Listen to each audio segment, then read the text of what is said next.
آخرت کی ہمیشہ ہمیش کی زندگی کا سارا دار و مدار اس دنیا کی چند روزہ زندگی پر ہے۔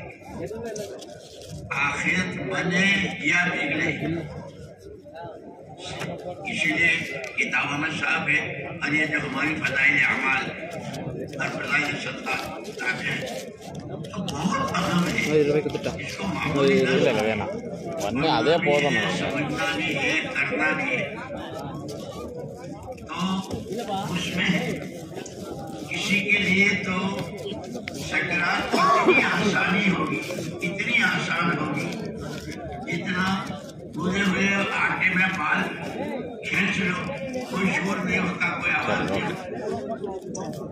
اور کسی کے لیے جیسے حضرت علی رضی اللہ تعالیٰ نے فرمایا کہ کسی کے لیے سکرات میں جب روح قبض کی جائے گی اتنی تکلیف ہوگی کہ ایک آدمی پر ایک ہی وقت میں 300 تلواروں کے وار کیے جائیں۔ اور فرمایا یہ تو مثال ہے، جس پر گزرتی ہے وہ جانتا ہے کہ کتنی تکلیف۔ اسی لیے حضور اکرم صلی اللہ علیہ وسلم نے فرمایا ان الدنیا خلقت لکم، ان الدنیا خلقت لکم وانکم خلقتم للآخرہ۔ محمد رسول اللہ صلی اللہ علیہ وسلم اللہ کے سچے پیغمبر، اللہ کے سچے نبی، آپ نے اللہ کا یہ پیغام سنایا، لوگوں یہ ساری دنیا، آسمان، زمین، چاند، سورج، ستارے، سیارے، اور اس میں جتنا جو کچھ ہے، سونا، چاندی، روپیہ، پیسہ، حکومتیں، دولتیں، بڑے بڑے عہدے، کرسیاں، اور قسم قسم کے میوے، سبزیاں، ترکاریاں، شاندار قسم کے فرنیچر، کپڑے، سوٹ اور بوٹ اور کیا کہ یہ سارا سب کچھ تمہارے ہی لیے ہے۔ ان الدنیا خلقت لکم، دنیا تمہارے لیے پیدا کی گئی۔ تم کیوں پیدا کیے گئے؟ ساتھ کے ساتھ کے پیغام بھی دے دیا، وَإِنَّكُمْ خُلِقْتُمْ لِلْآخِرَةِ، دنیا کو تمہارے لیے پیدا کیا ہے اور تمہیں آخرت کے لیے پیدا کیا ہے کہ وہ ہمیشہ ہمیش کی ہے۔ جیسے میں نے قرآن کی آیت پڑھی تھی شروع میں کہ دنیا تو کھیل تماشا ہے، اصل زندگی تو آخرت کی کہ وہاں ہمیشہ ہمیشہ۔ اب یہ بہت تھوڑے دنوں کی زندگی ہے لیکن قیمتی بہت ہے، اس کا ہر سانس، ہر سیکنڈ، ہر منٹ، ہر دن، ہفتہ، مہینہ، سال، اس میں ہر آدمی کے پاس 3 طاقتیں ہیں۔ جو بھی آدم کا بیٹا اور حوا کی بیٹی علیہم الصلاۃ والتسلیمات، ہر انسان کے پاس وقت، جس کو ہم جان کہتے ہیں، جان، مال اور سوجھ بوجھ، صلاحیت، یہ 3 طاقتیں ہیں ہر ایک کے پاس، اور تینوں طاقتوں کے استعمال کا بندوں کو اور بندیوں کو اللہ پاک نے اختیار دیا ہے۔ جیسے ہم نے تمہیں زبان دی، اب تم بول سکتے ہو، ہم نے تمہیں آنکھیں دی ہے، تم دیکھ سکتے ہو، ہاتھ دیے ہیں، پیر دیے، ایسے وقت، پیسہ اور صلاحیت، ان تینوں کے استعمال کا ہر ایک کو اختیار ہے۔ لیکن اتنی بات بتا دی کہ جو ان تینوں طاقتوں کو صحیح استعمال کرے گا اس کی دنیا بھی بنے گی، آخرت بھی بنے گی۔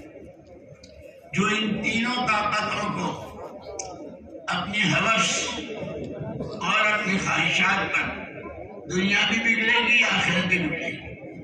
اسی لیے خود حضور اکرم صلی اللہ تعالی علیہ وسلم نے فرمایا الکیس من دان نفسہ وعمل لما بعد الموت والعاجز من اتبع نفسه هواها وتمنى على الله الاماني او كما قال علیہ الصلوۃ والسلام۔ سب سے زیادہ سمجھدار، اب جس کو اللہ کے نبی سمجھدار کہتے ہیں، اس سے زیادہ سمجھدار کون ہو سکتا ہے؟ حضور فرمائے سب سے زیادہ سمجھدار وہ ہیں جو اپنے پر قابو پاوے، اپنے آپ کو پابند رکھے، اپنی خواہشات پر قابو رکھے اور مرنے کے بعد کی زندگی میں کام آنے والے عمل کرے۔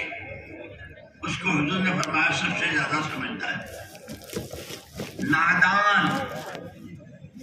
نادان ناسمجھ، خود ہی اپنے ہاتھوں اپنے پیروں پر کلاڑی مارنے والا، حضور نے فرمایا والعاجز من اتبع نفسہ ہواہا، بہت نادان ہے، بہت ناسمجھ ہے، خود ہی اپنے آپ کو ہلاکت کی طرف لے جا رہا ہے، جو اپنی جان، اپنا مال اور اپنی صلاحیتوں کو خواہشات، منمانی، جی کی چاہت، حلال حرام، جائز ناجائز، قبر میں اندھیرا ہوگا اجالا ہوگا، اللہ راضی ہوں گے ناراض ہوں گے، فرشتے ہتھوڑے ماریں گے یا پھولوں کے ساتھ استقبال، اس کی کوئی پرواہ نہیں، جو جی میں آیا، کمانے میں، خرچ کرنے میں، شادیاں کرنے میں، مکانوں کے میں، اس لیے کہ انسانی ضرورتیں بتائی ہیں۔ ہر انسان کی یہ 5 ضرورتیں ہیں: کھانا پینا، پہننا لباس، رہنے کے لیے مکان، سفر کے لیے سواری، خادم اس کی خدمت کے لیے۔ یہ انسان کی ضرورتیں ہیں اور یہ ضرورتیں بھی اللہ ہی نے انسان میں رکھی ہیں، لیکن ایک ہے ضرورت اور ایک ہے مقصد۔ مقصد کے لیے ضرورت کو تو قربان کیا جا سکتا ہے، ضرورت کے لیے مقصد کو نہیں چھوڑا۔ اسی لیے اللہ پاک نے انسانوں کو زندگی کا مقصد بھی بتا دیا۔ پیدا میں نے کیا ہے تم کو، ہم جتنے ہیں اور جتنے انسان ہیں، نہ کسی کی ماں نے، نہ کسی کے باپ نے، نہ کسی کے دادے نے، ایک اکیلی ذات اللہ کی، وحدہ لا شریک لہ، تنہا بلا شرکت غیرے، تمام انسانوں کو عدم سے وجود اس نے دیا۔ پھر میں نے تم کو کیوں پیدا کیا تو یہ بتا دیا وما خلقت الجن والانس الا لیعبدون، میں نے تم کو پیدا ہی کیا ہے میری بندگی کے لیے، مجھے مانو، میری مانو، پھر مجھ سے مانگو۔ تو مقصد زندگی تو ہے اللہ کی عبادت کر کے اللہ کو راضی کرنا۔ اسی لیے سب جانتے ہیں حضرت آدم اور اماں حوا علیہ السلام سے جو چوک ہوئی تھی، اس درخت کے پاس جانے کو منع کیا تھا، چلے گئے تھے شیطان کے بہکانے سے، اللہ پاک نے کپڑے بھی اتار لیے اور جنت سے نکال دیا اور 40 سال تک روتے رہے۔ آدم و حوا علیہ السلام پر رکھ کر، چونکہ ساری انسانیت، تمام انسان ان کی اولاد ہے، باپ پر رکھ کر کے بیٹوں کو قیامت تک کے لیے سبق پڑھا دیا کہ تمہاری کیا حیثیت ہے۔ تمہارے باپ جو پوری انسانیت کے ابو البشر، ان سے چوک ہوئی تھی، ہم نے ان کے ننگا کر دیا، رلا دیا، بیوی کو شوہر کا، شوہر کو بیوی کا، اماں کا ابا کا ابا کو کسی کو پتا نہیں تھا. 40 سال تک یہ سبق پڑھایا ہے کہ ہمارے یہاں سب سے زیادہ قیمتی چیز جس سے انسان سچا بندہ بنتا ہے وہ ہماری فرما برداری. جان، مال اور صلاحیت یہ ہماری تمہارے پاس نعمت ہے. ہر سانس نعمت ہے. اندر کا اندر اور باہر کا باہر رہ جائے تو زندگی ختم. ہر سانس اتنا قیمتی کہ یہ تمہیں ہم نے دیا ہے اور یہ نعمت ہے. اور اسی کے ساتھ یہ تینوں طاقتیں تمہارے پاس ہماری امانت ہے. اور یہ ضابطہ خود اللہ نے قرآن میں بتا دیا. جو شکر گزار ہوتا ہے، جو نعمت کی قدر کرتا ہے، اللہ نعمت کو بڑھاتے ہی رہتے ہیں. جو ناقدری کرتا ہے اللہ نعمت کو چھین لیتے ہیں. اللہ دینا بھی جانتے ہیں، دیا ہوا لینا بھی جانتے ہیں، اور لیا ہوا پھر دوبارہ واپس کرنا بھی جانتے ہیں. اللہ اللہ ہے. تو فرمایا کہ جان، مال اور صلاحیت یہ نعمت ہے اور امانت ہے. جو ان تینوں طاقتوں کو صحیح استعمال کرے گا اس پر جو اجر و ثواب ہے وہ تو اصل آخرت میں ہے. دنیا میں تو اس کی گنجائش ہی نہیں. اس کا برتن بہت چھوٹا ہے. جیسے سمندر بہت بڑا، اب کوئی آدمی لوٹا لے کر جائے تو کتنا پانی لائے گا سمندر سے؟ لوٹے جتنا. تو یہ دنیا جتنی نظر آ رہی ہے آخرت کے مقابلے میں چلو برابر ہے. اسی لیے اعمال کے بدلے کی جو اصل جگہ ہے وہ آخرت ہے. ہاں، جب آدمی کی زندگی اچھی، ایمان، اچھے عمل، اللہ کے حکم والی زندگی، تو دنیا میں بھی اللہ پاک اس کو اچھا بھلا اور خوشحال رکھتے. اب یہ 3 طاقتیں اچھی یا بری اس وقت میں ساری دنیا میں جو کچھ ہو رہا ہے، گھروں میں، محلے میں، گلیوں میں، مارکیٹوں میں، بازاروں میں، آفسوں میں جو کر رہا ہے وہ یوں سمجھتا ہے کہ میں جو کچھ کر رہا ہوں وہ صحیح ہے. ایک آدمی جھوٹ بولتا ہے اور کہتا ہے دیکھا کیسے دیا. یہاں تک کہ جو رات کو ڈاکہ ڈالتا ہے، لوگوں کے گھر لوٹتا ہے، چوری کرتا ہے، وہ چور بھی کہتا ہے کہ میں نے بہت اچھا کیا. تھوڑی دیر میں لکھپتی بن گیا، میرے پاس کچھ نہیں تھا، رات میں لکھپتی ہو گیا. چور، ڈاکو، جھوٹا، بیاج اور سود سے کمانے والا سب سمجھتے ہیں کہ ہم صحیح کر رہے ہیں. فیصلہ کون کرے؟ ہر آدمی کو یہ دعویٰ ہے. چھوٹا بڑا، تاجر، کاشتکار، مزدور، کارخانے دار، حکومت والے، چھوٹے بڑے، سب ہر ایک ہم جو کر رہے ہیں وہ صحیح ہے. فیصلہ کون کرے؟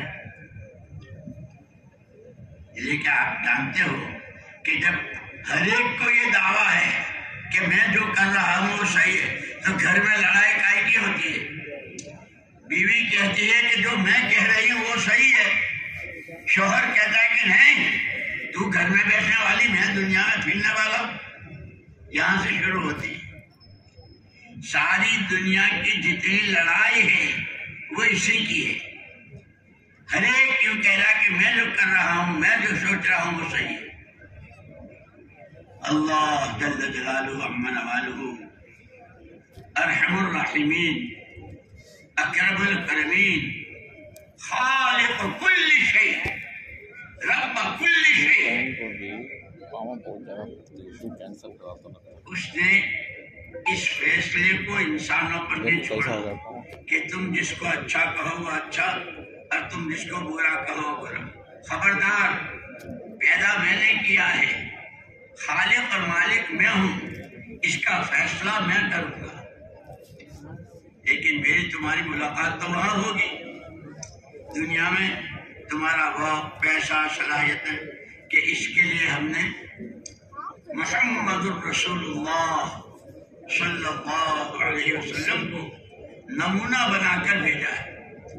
لقد کان لکم فی رسول اللہ اسوۃ حسنہ، کہ تمہارے لیے محمد الرسول اللہ صلی اللہ علیہ وسلم نمونہ ہے. اور محمد الرسول اللہ صلی اللہ علیہ وسلم سے اللہ نے فرمایا یا ایھا النبی حسبک اللہ، یا ایھا النبی حسبک اللہ ومن اتبعک من المؤمنین. پیارے نبی، آپ کے لیے اللہ کافی ہے. جس کے لیے اللہ کافی ہے اپنے اور کیا ضرورت ہے؟ آپ کے لیے اللہ کافی ہے.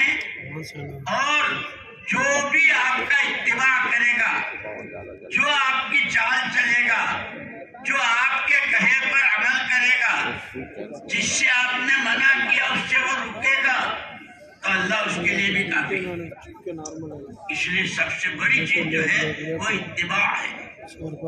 نبی اتباع کرتے ہیں وحی کا. وَاتَّبِعْ مَا يُوحَىٰ إِلَيْكَ. پیارے نبی صلی اللہ علیہ وسلم، آپ کو بھی وحی کا اتباع کرنا ہے. وحی کے ذریعے جو آپ سے کہا جائے وہ آپ کو کرنا ہے. اور کہہ دیا فَاسْتَقِمْ كَمَا أُمِرْتَ. پیارے نبی، جو کچھ آپ سے کہا گیا ہے یہ کیجیے، یہ کیجیے، یہ کیجیے، اس پر آپ کو جمنا ہے اور ہمیشہ اس پر جمنا ہے. تو اللہ پاک نے یہ فیصلہ اپنے قبضے میں رکھا. اچھا برا، صحیح غلط، حق ناحق، اس کے لیے نمونہ حضور اکرم صلی اللہ علیہ وسلم کو بنایا. اسی لیے قیامت میں تمام اولین اور آخرین، جن اور انس، سارے حشر کے میدان میں ہوں گے. حضور پاک صلی اللہ علیہ وسلم سے پہلے بہت سارے نبی اور پیغمبر آئے. بہت سو کے اللہ نے نام بتائے، بہت سو کو کہا کہ ہم نے آپ کو نام نہیں بتائے، وہ ہم نے ان کو نبوت دی. اس نبی کی امت، جس امت کے لیے وہ نبی آئے ہیں، اس امت کے لیے ان کے نبی نمونہ ہیں. اور قیامت میں اس امت کی زندگی ان کے نبی کے نمونے پر دیکھی جائے. جس کی زندگی جتنی نبی کے نمونے پر، اتنا بدلہ اللہ اپنی شان دے گی. جس کی زندگی نبی کے خلاف ہوگی، اتنی سزا بھی اللہ ہی دے گی. سب سے اخیر میں سرور کائنات، تاجدار مدینہ، احمد مجتبیٰ، محمد مصطفیٰ صلی اللہ علیہ وسلم پورے حشر کے میدان میں سارے نبی اور سارے انسان سب آپ کے آنے کے بعد انسانوں کی زندگی آپ کے نمونے پر دیکھی جائے گی. جس کا سوچنا، جس کا بولنا، جس کا دیکھنا، جس کا سننا، جس کا کمانا، جس کا خرچ کرنا، جس کا خوشی منانا، جس کا غم منانا، جس کا اللہ رسول کی بات کو ماننا، دین شریعت سنت کے مطابق جس کی زندگی جتنی نبی کی زندگی سے ملے گی، اس کا بدلہ اللہ اپنی شان دیں گے.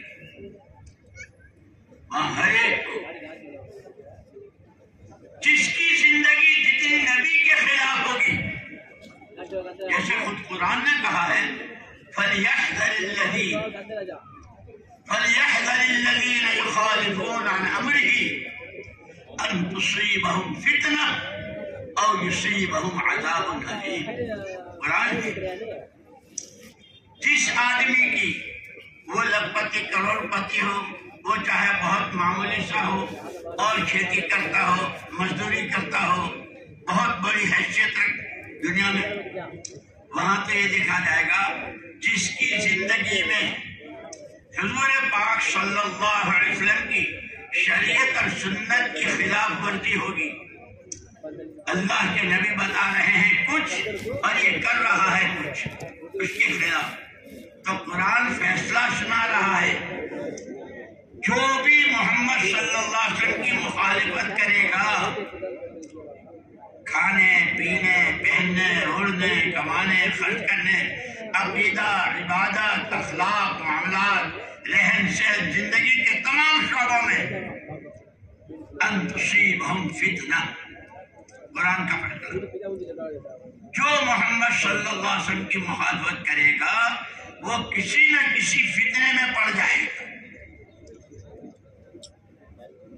ان تصیبہم فتنہ، اور اگر آنکھ نہ کھلی ہوش نہ سنبھالے میں کر کیا رہا ہوں، مجھے کرنا کیا چاہیے، یہ میں نے کیا بولا، یہ میں کیسے، یہ کیا کر رہا ہوں، آدمی کو جب اس کا خیال نہیں ہوتا تو جو چاہے کرے، آخرت میں اس کے لیے عذاب علیم ہے، دنیا میں فتنہ ہے، اور اگر آنکھ نہ کھولی توبہ استغفار نہ کیا اپنا راستہ صحیح نہ کیا تو قرآن کہتا ہے کہ آخرت میں عذاب علیم، اسی لیے تمام انسانوں کے لیے قل یا ایھا الناس انی رسول اللہ الیکم، جیسے اللہ نے اپنی توحید، اللہ ایک ہے، اکیلا ہے، بے نیاز ہے، اسے کسی کی ضرورت ہے نہیں، اس کے باپ ہے نہ ماں، بیٹا ہے نہ بیوی، آپ کی زبان سے کہلوایا قل هو اللہ احد اللہ الصمد لم یلد ولم یولد ولم یکن له کفوا احد، جیسے اللہ نے اپنے توحید کا اعلان آپ کی زبان سے کروایا، حضور پاک صلی اللہ علیہ وسلم کی رسالت اور پیغمبری اور نبوت کا اعلان بھی آپ کی، قل یا ایھا الناس، پیارے نبی آپ کہہ دیجئے اے لوگوں، او لوگوں، تم سب کے لیے اللہ نے مجھ کو بھیجا ہے، میں اللہ کا پیغام لے کے آیا، اسی لیے اللہ پاک نے زندگی دی اور سر سے پیر تک ایک ایک عضو، ساری دنیا مل کر کے جتنے چاہے دنیا نے ترقی کی ہو، جو آنکھ اللہ نے بنائی ہے ایسی آنکھ ساری دنیا مل کر نہیں بنا سکتی، یہ بھویں، یہ پلکیں جو اللہ نے بنائی ایسی کوئی نہیں بنا سکتا، اور یہ دیکھ کر کے پھر حضور پاک صلی اللہ علیہ وسلم کو نمونہ، جس کے بول نبی کے بول جیسے ہوں گے، جس کا دیکھنا نبی جیسا دیکھنا ہوگا، کہ جس بات کے دیکھنے کو کہا اس کو دیکھتا ہے، اور جس کے ایک مرتبہ ازواج مطہرات میں سے ہماری امت کی مائیں، حضور پاک صلی اللہ علیہ وسلم ہیں، مائیں وہاں ہیں، ایک صحابی جا رہے ہیں اور وہ صحابی تھے نابینا، عبداللہ ابن ام مکتوم رضی اللہ عنہ، اماں نے ان کو دیکھ رہی تھی تو حضور پاک صلی اللہ علیہ وسلم نے فرمایا کہ ہمارے لیے تو دیکھنا ٹھیک نہیں ہے، جائز نہیں، اللہ کے رسول وہ تو نابینا ہے، کہ ہاں وہ نابینا ہے، تم تو اندھے نہیں ہو، تمہاری تو آنکھیں ہیں، اب انتم عمیاوان، تم دونوں اندھے، کہ جس کے دیکھنے کو کہا اس کو دیکھا، جس کے دیکھنے سے، اسی لیے غیر محرم عورت کو دیکھنا، کوئی لڑکی کوئی عورت جو محرم نہیں ہے، کوئی بھی اجنبی عورت وہ آنکھ کا زنا ہے، اس سے بات کرنا زبان کا زنا ہے، اور زنا کتنا بڑا گناہ ہے۔ اس لیے دوستو یہ ساری محنت، یہ سارے اجتماعات اور یہ جوڑ اور یہ بیانات، یہ خالی بیانوں کے لیے نہیں ہے، یہ تو اپنے آپ کو تاجر تجارت کرے گا، ڈاکٹر ڈاکٹری کرے گا، وکیل وکالت کرے گا، کھیتی والا کھیتی کرے گا، مزدور مزدوری کرے گا، لیکن یہ دیکھے گا کہ ان تمام چیزوں میں اللہ کا حکم اور نبی کا طریقہ کتنا ہے، اس کی دنیا بھی دین بن جائے گی۔ اسی لیے مولانا الیاس صاحب رحمۃ اللہ علیہ عجیب بات فرماتے تھے، مسلمان تو دنیا دار ہو ہی نہیں سکتا، کیوں کہ وہ کھاتا ہے، کماتا ہے، خرچ کرتا ہے، انسان ہے، معیشت تو نہیں ہے اس کے ساتھ یہ سارا، لیکن ہر چیز میں حکم اللہ کا، طریقہ نبی کا، حکم اللہ کا، طریقہ نبی کا، تو اس کا تو کھانا بھی یہاں تک کہ اپنی بیوی کے منہ میں لقمہ دیتا ہے، وہ بھی عبادت بن جاتا ہے، صدقہ بن جاتا ہے۔ تاجر آدمی ہے، کاروبار ہے، یہاں تمہارے ساؤتھ میں تو، اور یہ تمہارا علاقہ ہے، تجارت بہت ہے۔ التاجر الصدوق الامین مع النبیین والصدیقین والشہداء والصالحین، اور کما قال علیہ السلام، جو دکاندار سچا امانت دار، جو سامان مانگا وہی دیا، ایسا نہیں کہ دکھایا کچھ اور دیا کچھ، اس کے نام خیانت ہے، اور خیانت بہت بڑا گناہ ہے، بئست البطانہ حدیثوں میں۔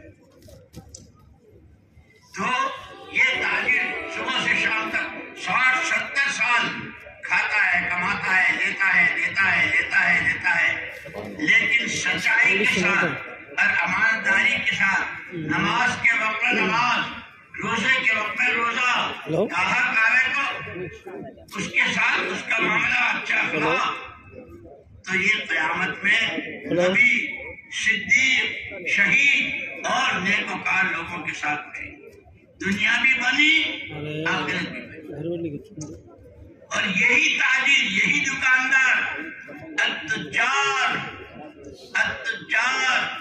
یبعثون یوم القیامت فجارا، بہت سے تاجر، بہت سے بیپاری، بہت سے بزنس مین قیامت کے میدان میں فاسق اور فاجر کے نام سے پکارے جائیں گے، او فاسقو، او فاجرو،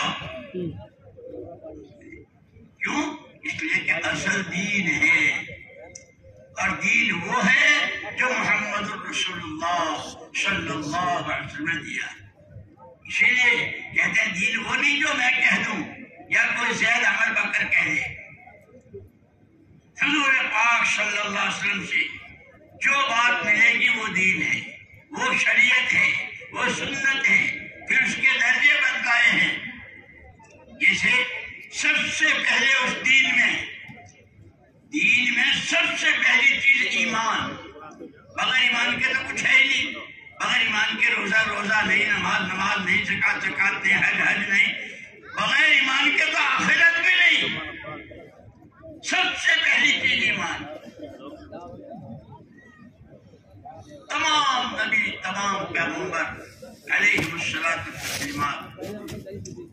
سب کو اللہ پاک نے ایمان اور ایمان کی دعوت دے کر دی۔ ہمارے آقا اور مولا محمد رسول اللہ صلی اللہ علیہ وسلم فرمایا، ہماری پیغمبروں کی پوری جماعت پیچھے والوں کو پیسے کا، زمینوں کا، مکانوں کا وارث نہیں بنا، ہم تو جو اللہ کے یہاں سے لے کر اور جو اللہ ہم کو دے کر بھیجتے ہیں وہ اپنی امت کو دیتے ہیں۔ سارے نبی ختم، ان کی نبوتیں